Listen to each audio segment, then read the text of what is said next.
Olá, sétimo ano, tudo bem? Espero que estejam todos bem, todos em casa.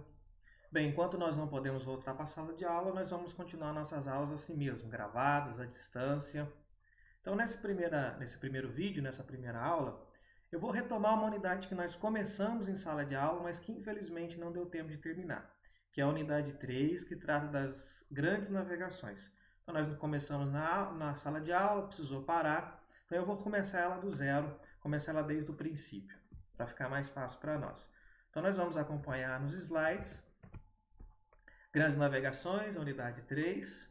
Bem, as grandes navegações ela é consequência de uma série de acontecimentos que nós tivemos ali na transição da Idade Média para a Idade Moderna. Então vamos ver esses antecedentes das grandes navegações que são extremamente importantes. Vocês viram que na Idade Moderna uma série de acontecimentos ocorreram que trouxeram grandes transformações no mundo. Por exemplo, o renascimento comercial. Vocês se lembram que lá nos feudos nós tivemos aquele processo em que a produção agrícola aumentou, tivemos os excedentes, então os camponeses começaram a trocar esses excedentes entre eles, dentro do próprio feudo. Com o passar do tempo, começaram a se instalar na frente dos castelos, nos mosteiros, no encontro de estradas, e essas feiras começaram a aumentar cada vez mais, de forma que o comércio renasce. Agora haverá pessoas que não vai viver só da produção agrícola, mas que vai pegar uma mercadoria e trocar por outra. Vai viver basicamente do comércio. Então, o comércio que tinha praticamente desaparecido durante a Idade Média, ele reaparece no interior da Europa. Com isso, essas feiras, nós também já estudamos, que começam a crescer cada vez mais, elas vão ser cercadas de muralha para sua proteção, pessoas passam a morar naquele lugar. Então, das feiras nascem as cidades. Então, depois do renascimento comercial, nós tivemos também o renascimento urbano. Pessoas saíram dos feudos, passaram a morar num conjunto de habitações e comércios que vai ser chamado inicialmente de burgos. São fortalezas onde ocorriam comércios e pessoas passam a morar. Então daí também que nasce aquele novo grupo, aquela nova classe que vai ser muito importante a partir de agora, que é a classe burguesa. Inicialmente, o nome dado para aqueles que moravam nos burgos e posteriormente o nome burguês é aquele que trabalhava ligado ao comércio. Consequência disso tudo também será o renascimento cultural e científico. Nós vimos também que quando lá a cidade de Constantinopla vai ser tomada pelos turcos otomanos, uma grande quantidade de artistas vão fugir de Constantinopla e vão para a Europa Ocidental, principalmente na região da Itália, onde nós tínhamos cidades que o comércio não tinha desaparecido durante o feudalismo, como por exemplo a cidade de Gênova, Veneza, Florença, Milão. Essas cidades eram cidades que o comércio continuou muito forte mesmo durante a Idade Média, porque eram cidades portuárias, eram pontos de encontro de pessoas de várias partes do mundo. Por isso ali surgiu uma classe burguesa muito mais cedo. E como essa classe era muito rica, passaram a investir em artes. Lembrando que na Itália também era onde no passado tínhamos o Império Romano. Então ali na Itália tinha muitos vestígios da Roma antiga, da arte da Roma antiga, da cultura da Roma antiga. E esses artistas então vão se inspirar na arte greco-romana do mundo antigo para então fazer o seu próprio trabalho. Portanto, nós teremos uma retomada do pensamento da arte greco-romana a partir da Idade Moderna. E é claro que agora também terá uma retomada do conhecimento crítico, do conhecimento racional, portanto, do conhecimento científico. Mas tudo isso nós já estudamos em matérias anteriores. Uma outra mudança importante é que os feudos começam a enfraquecer. E o poder que estava separado na mão de vários senhores feudais passa a ser concentrado na mão de uma pessoa só, que é o rei. Portanto, teremos uma concentração do poder real. Lembrando que tanto os nobres quanto os burgueses tinham interesse nessa centralização do poder.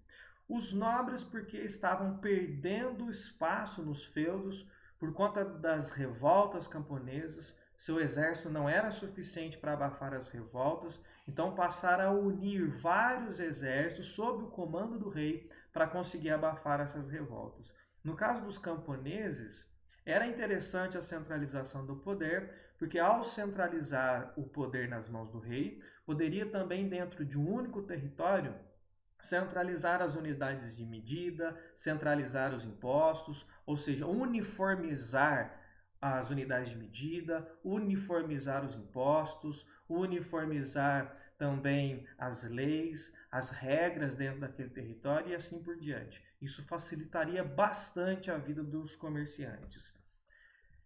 Com tudo isso, nós teremos então a formação dos estados nacionais.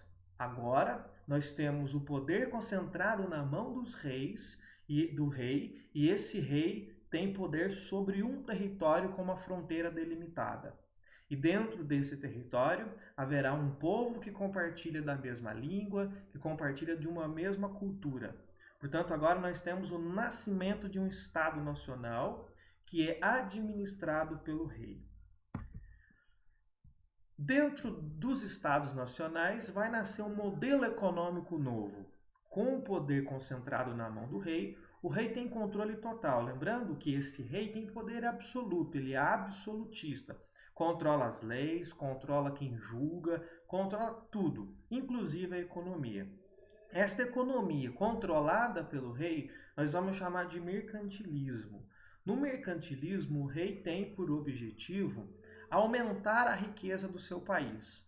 Portanto, ele precisa buscar o tempo todo o acúmulo de metais preciosos. Neste momento, para nós verificarmos a riqueza de uma nação, de um estado, era pela quantidade de metais preciosos que ele tinha, que é uma característica dentro do mercantilismo que nós chamamos de metalismo. Portanto, o acúmulo de metais preciosos. Como que se acumulava esses metais preciosos? Através do comércio.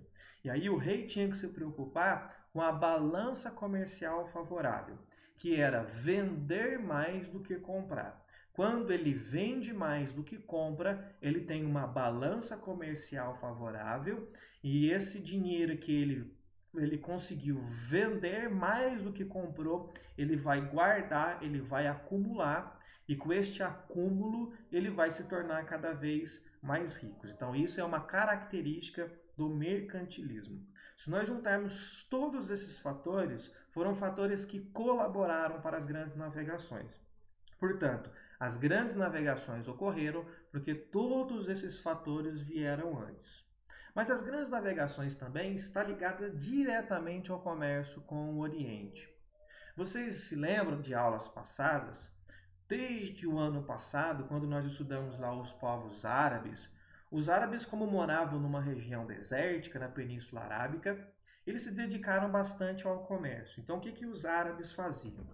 Os árabes iam lá para o Oriente, compravam especiarias do Oriente e revendiam isso na Europa. Então eles iam em caravanas, iam lá para o Extremo Oriente, na China, na Índia, compravam produtos do Oriente, iam até a cidade de Constantinopla e lá na cidade de Constantinopla eles vendiam esse produto. Então os árabes eram responsáveis em buscar esse produto no Oriente e trazer para a Europa. Aí, aqui nós temos no mapa duas cidades importantes, a cidade de Gênova e a cidade de Veneza, são duas cidades italianas. Eles buscavam produto em vários lugares, mas aqui nós vamos nos concentrar aqui na cidade de Constantinopla. Veja, os árabes traziam os produtos até Constantinopla, os navegadores de Gênova e Veneza iam até Constantinopla, compravam esses produtos orientais, traziam para os seus portos e depois daqui ele vendia para o interior do continente europeu. Então, Gênova e Veneza tinham um monopólio desse comércio na Europa. O que significa isso? Apenas os comerciantes de Gênova e Veneza iam até a cidade de Constantinopla comprar produtos orientais para revender em toda a Europa. Portanto, Gênova e Veneza tinham a exclusividade na venda desses produtos. Isso faz com que eles se enriquecessem muito. tá certo? Porque não tem concorrência, apenas essas duas cidades. Então eles compravam dos árabes esses produtos em troca de ouro e prata e revendiam na Europa por um valor muito maior. Então, como eu já disse, buscavam lá em Constantinopla, mas aí nós temos um acontecimento extremamente importante. Constantinopla é tomada pelos turcos otomanos em 1453. Esse acontecimento é tão importante que, como vocês sabem, ele vai ser o marco divisor do fim da Idade Média para início da Idade Moderna.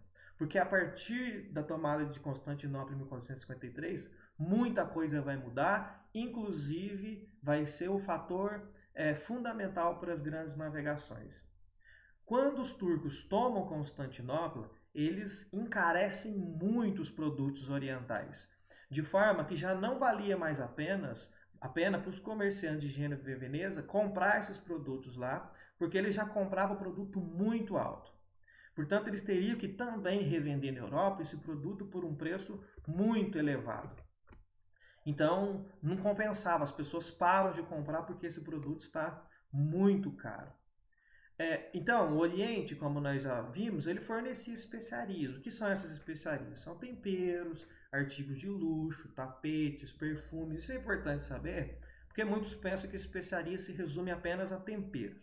Mas especiarias são produtos que são raros e, portanto, eles também são caros. São raros na Europa, mas são abundantes no Oriente. Então, pega-se barato, aonde ele tem grande quantidade, que é no Oriente, e vende ele muito caro onde ele é escasso, onde ele não tem. É certo? Por isso que ele era muito importante. Com a tomada de Constantinopla, esses produtos ficaram ainda mais caros. Acontece que esses produtos eram extremamente necessários para os europeus. Então não era algo assim que comprava-se só para mostrar que pode comprar. Havia uma necessidade. Acompanha só nesse texto aqui que nós temos lá na apostila. Por que as especiarias eram tão importantes para os europeus? Veja só. Chegado o outono, na Europa, por falta de forragem, fazia-se necessário matar grande parte do gado. A carne bovina, mesmo conservada, salgada, defumada, apodrecia facilmente. As populações costeiras e ribeirinhas podiam optar pelo consumo de peixe fresco. Porém, os habitantes de outras partes do continente não tinham escolha além das carnes fortemente temperadas com condimentos picantes e odoríferos, em especial a pimenta, única maneira de torná-las consumíveis. O que significa tudo isso? Chegava uma época do ano que eles precisavam matar boa parte do gado. Então eles precisavam guardar essa carne para consumir num longo espaço de tempo. Mas lembre-se, não tinha como refrigerar o alimento para conservar. Então o que eles faziam? Cobriam isso de tempero, de sal e tempero, para tentar preservar essa carne, para fazer com que ela demorasse a estragar. Mas mesmo assim ela estragava, mesmo assim ela apodrecia. E o que eles vão fazer? Vão jogar fora? Não podem jogar fora, se jogar eles vão passar fome. Então mesmo a carne apodrecendo, a carne já estava num estágio de putrefação, eles colocavam bastante pimenta, porque aí disfarçava o mau gosto e o mau cheiro da carne. Então a única forma de conseguir comer aquela carne que já estava estragada era colocando bastante pimenta, porque a pimenta tinha um sabor forte e também tinha um cheiro muito forte. Portanto, eles precisavam desse tempero para não perder a comida. Se não usasse o tempero, a carne ia apodrecer do mesmo jeito, ia estragar do mesmo jeito, mas eles não iam conseguir comer essa carne. Com a pimenta, isso acabava se tornando possível. Então, voltando aqui, contra a escassez constante de alimentos, em meio ao mau cheiro e adiantado estado de putrefação, a saída era a pimenta farta, como eu acabei de dizer para vocês. Desde a antiguidade, a pimenta se prestava a essa função. No entanto, o esfacelamento do Império Romano encareceu o transporte terrestre e impossibilitar o trânsito regular pelo mar Mediterrâneo, de resto sempre infestado por piratas. Então, desde a antiguidade, eles já costumavam consumir esses produtos. Mas na antiguidade, o Império Romano dominava praticamente tudo. Então, para os romanos fazer esse transporte por terra, era relativamente tranquilo. Quando o Império Romano acaba, transportar por terra já não se tornou mais viável. E no mar ficou muito complicado também por conta dos piratas. Mas Gênova e Veneza conseguiu manter esse comércio por muito tempo. Até que em 1453 os turcos invadem Constantinopla, encarecem muito esse produto e já não compensava mais pagar o preço elevado lá em Constantinopla e revender na Europa. As pessoas não tinham condições para comprar esse produto. O que vai fazer os europeus, então, a buscarem uma alternativa para comprar esses produtos lá no Oriente, mas que não tinha como ser por terra, uma vez que por terra precisava passar pelo território dominado pelos turcos e os turcos iam sempre encarecer esse produto. Portanto, buscar produtos no Oriente por terra se tornou extremamente inviável. Precisava de uma alternativa pelo mar. E aí então eles vão começar a trabalhar nas grandes navegações, navegar até o Oriente e os próprios europeus comprarem os produtos que eles precisavam. Portanto, este é o assunto da nossa primeira aula. Relembrando que tudo aconteceu pelas mudanças da Idade Moderna e um ponto importante é a tomada de Constantinopla pelos turcos otomanos. A partir disso, se tornou inviável a compra dos produtos pelos europeus por terra e também pela via marítima do Mediterrâneo em Constantinopla, fazendo com que eles buscassem então uma nova alternativa para comprar esses produtos. E nós vamos ver nas próximas aulas quais serão as alternativas que os europeus vão encontrar.